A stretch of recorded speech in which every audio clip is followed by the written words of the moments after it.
ఓం నమ శివాయ శ్రీమాత్రే నమ. Welcome to my channel Shri 777 vlogs. ఈరోజు మన టాపిక్ నాగవల్లి తమలపాకు గురించి తెలుసుకుందాం. పూజలు, వ్రతాలు, శుభకార్యాలు ఇలా ప్రతి సాంప్రదాయంలోనూ తప్పనిసరిగా ఉపయోగించే తాంబూలానికి అవసరమైన ఆకులను ఇచ్చేది, ఇంటిలో పెంచడంతోనే సకల సంపదలను ప్రసాదించేది నాగవల్లి తమలపాకు మొక్క. అత్యంత ప్రాచీన కాలం నుంచే మన భారతీయ సాంప్రదాయంలో భాగమైపోయిన తీగజాతికి చెందిన తమలపాకు ప్రస్తావన పలు పురాణాలతో పాటు రామాయణ, మహాభారతంలోను, కొన్ని వ్రత గ్రంథాలలోను, చరక సంహిత వంటి ఆయుర్వేద గ్రంథాలలోను, పలు తెలుగు కావ్యాలలోను, జానపద గాథల్లోనూ ప్రసిద్ధంగా ఉంది. తమలపాకు ఆవిర్భవించడానికి ఆసక్తికరమైన కథ ఒకటి ఉంది. పూర్వం స్వర్గలోకంలో ఒకసారి సంపదలన్నీ నశించిపోయాయి. దీంతో దేవేంద్రుడు తీవ్ర ఇబ్బందులకు గురిసాగాడు. దీనికి తోడు రాక్షసుల దండయాత్రలు మరింత ఇబ్బంది చేశాయి. ఈ పరిస్థితిలో మహర్షులు, దేవతల యొక్క సలహాతో దేవేంద్రుడు ఒక తీగను సృష్టించి దానిని పెంచసాగాడు. క్రమంగా స్వర్గంలో తిరిగి సంపదలు వృద్ధి చెందడం మొదలయ్యాయి. అలా దేవేంద్రుడు సృష్టించి స్వర్గంలో పెంచినదే తమలపాకు తీగ. ఆ తరువాత అది భూమిపై చేరింది. స్వర్గానికి నాకం అనే పేరు, నాకం నుంచి వచ్చింది కనుక దీనికి నాగవల్లి అనే పేరు ఏర్పడింది. తర్వాత ఇది నాగవల్లి అయింది.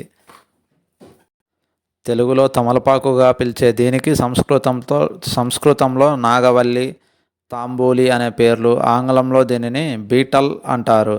హిందీ భాషలో పాన్ అని పిలిచే తమలపాకు శాస్త్రీయ నామం పైపర్ బీటల్. ఆధ్యాత్మికంగా తమలపాకు ఎన్నో ప్రత్యేకతలను సొంతం చేసుకుంది. ఇది హనుమంతుడికి ఎంతో ప్రియమైనది. అందుకే తమలపాకులతో ప్రత్యేకించి ఆకుపూజ నిర్వహిస్తాడు. శ్రీరాముడి పట్టాభిషేకం జరిగాక కొంతకాలం గడిచింది. ఒకరోజు ఆంజనేయ స్వామి మధ్యాహ్న సమయంలో అంతఃపురంలోని శ్రీరామచంద్ర వద్దకు వెళ్ళాడు. ఆ సమయంలో భోజనానంతరం సీతాదేవి శ్రీరాముడికి తమలపాకులు అందిస్తుంది. శ్రీరాముడు తాంబూల సేవనం చేస్తున్నాడు. శ్రీరాముల వారి నోరు ఎరుపుగా ఉండడం చూసిన ఆంజనేయుడు, స్వామి తమరి నోరు ఎరుపుగా ఉంది, అందుకు కారణం ఏమిటి అని ప్రశ్నించాడు. అందుకు అవి తమలపాకులు, వీటిలో పోకచెక్క, సున్నం వేసి భోజనానంతరం సేవించడం వల్ల ఆరోగ్యం కలుగుతుంది హనుమ అని సీతాదేవి సమాధానమిచ్చింది. ఈ మాటలు విన్న హనుమంతుడు సంతోషంగా అక్కడి నుంచి వెళ్ళి కొద్దిసేపటి తరువాత శరీరమంతా తమలపాకులను అలంకరించుకొని గంతులు వేస్తూ వచ్చాడు. ఆ దృశ్యాన్ని చూసిన రాముడు నవ్వుతూ, ఎందుకు తమలపాకులను శరీరమంతా అలంకరించుకున్నావు అని హనుమంతుణ్ణి ప్రశ్నించాడు. నోట్లో కొన్ని ఆకులు వేసుకుంటేనే మీ ఆరోగ్యం వృద్ధి చెందుతుంది కదా, మీ ఆరోగ్యం ఎంతో వృద్ధి చెందాలని నేను శరీరమంతా తమలపాకుల్ని ధరించాను అని హనుమంతుడు సమాధానమిచ్చాడు. ఈ మాటలను విని ఆంజనేయుడిని మెచ్చుకున్న శ్రీరాములు, సీతాదేవి, నీకు ఎవరైతే తమలపాకులతో పూజ చేస్తారో వారికి సకల సౌభాగ్యాలు కలుగుగాక అనే వరాన్ని ప్రసాదించారు. ఈ వృత్తాంతం రామాయణంలో లేకపోయినప్పటికీ జన వ్యవహారంలో ఈ కథ ఎంతో ప్రసిద్ధిగా ఉంది. అప్పటి నుంచి ఆంజనేయ స్వామి వారికి ఆకుపూజ చేయడం జరుగుతుంది. హనుమదాలయాల్లో తమలపాకును ఉపయోగించి స్వామివారికి ఆకుపూజ చేయడంతో పాటు ఇంట్లో కూడా అష్టోత్తర శతనామాలతో 108 తమలపాకులతో ఉపయోగించి పూజ చేయటం మంచిది.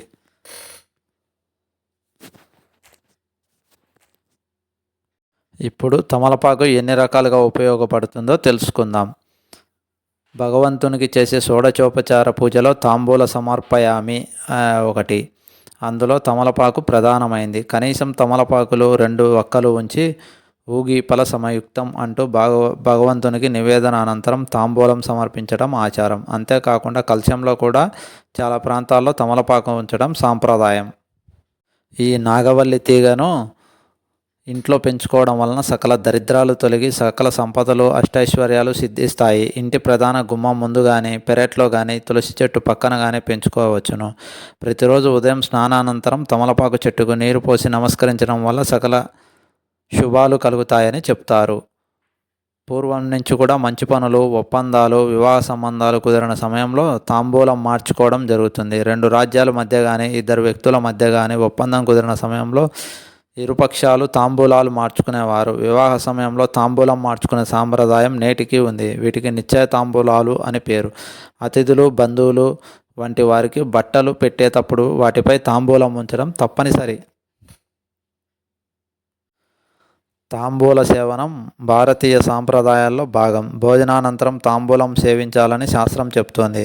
తమలపాకులు, వక్కలు, సున్నంతో పాటు యాలకులు, జాజికాయ, జాపత్రి, కస్తూరి, కుంకుమ పువ్వు, పుదీనా, కొబ్బరి తురుము వంటి వాటిని కలిపి తాంబూలం సేవించవచ్చు. లేక తమలపాకులు, వక్కలు, సున్నంతో కూడా స్వీకరించవచ్చు. తాంబూలం వేసుకున్న సమయంలో మొదటిగా వచ్చే రసం విషతుల్యమని, రెండోది విరోచనకారి అని, మూడోది అమృతతుల్యమని ఆయుర్వేదం వెల్లడిస్తుంది. కనుక మొదటి 2 మింగరాదు, మూడోది మింగాలని చెప్పబడుతుంది. తమలపాకుకు వైద్యంలో కూడా ప్రాధాన్యత ఉంది. తమలపాకు రసం గొంతు నొప్పి నివారణకు ఉపయోగిస్తారు. తమలపాకు రసం, పటిక బెల్లం పొడులను పాకం చేసుకొని రోజు 2 పూటలా 1 చెంచా అంత సేవించడంతో శరీరానికి బలాన్ని, మనసుకు ప్రశాంతతను కలిగిస్తుంది. శరీర దుర్గంధాన్ని తగ్గించేందుకు తయారు చేసే మందుల్లో తమలపాకులు ఉపయోగిస్తారు. రేచీకటి ఉన్నవారు కళ్ళల్లో రాత్రిపూట తమలపాకు రసం వేస్తే సమస్య తగ్గుతుంది. పిల్లల్లో దగ్గు, జలుబు నివారణకు తమలపాకులు వినియోగిస్తారు. పాలతో తమలపాకు రసాన్ని కలిపి తాగడం వలన క్షణికావేశాలు తగ్గుతాయి. ఇన్ఫెక్షన్ల నివారణకు తమలపాకు కాండాన్ని ఉపయోగిస్తారు. తమలపాకులు నమలడం వల్ల లాలాజలం విడుదలై దప్పిక తీరుతుంది. తమలపాకు ముద్దను తలకు పట్టించి గంటసేపు తర్వాత తలస్నానం చేస్తే చుండ్రు తగ్గుతుంది.